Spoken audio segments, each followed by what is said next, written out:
咱即马大家拢有这粪扫就爱回收分类的观念，伫咧嘉义县的番路乡，这个清洁队是甲粪扫会当分类分到50外项，环境部要去到当地来参访，要了解番路乡的清洁队是安怎咧做回收分类，互粪扫会当搁再利用。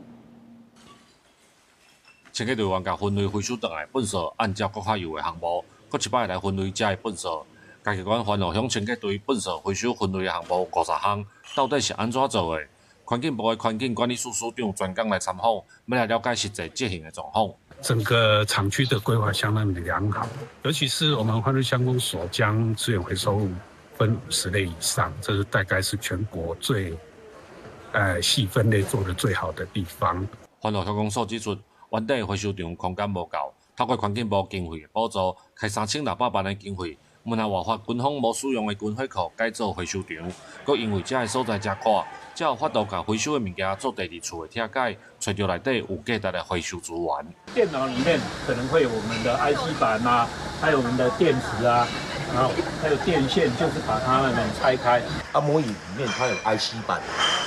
跟我们电线，还有铁，还有一些还有金属类的我们可以去拆解下来。去减少一些的垃圾。清洁队表示，甲回收分类的粪扫，搁拆开做较幼的分类，真正爱开队员袂少时间。但是会当为拆出来物件当中，搁找到亲像贵金属这种有价值的物件，毋通替粪扫来减量，嘛互这个回收场，成做环境教育上好的示范基地。记者林慧婷，嘉义报道。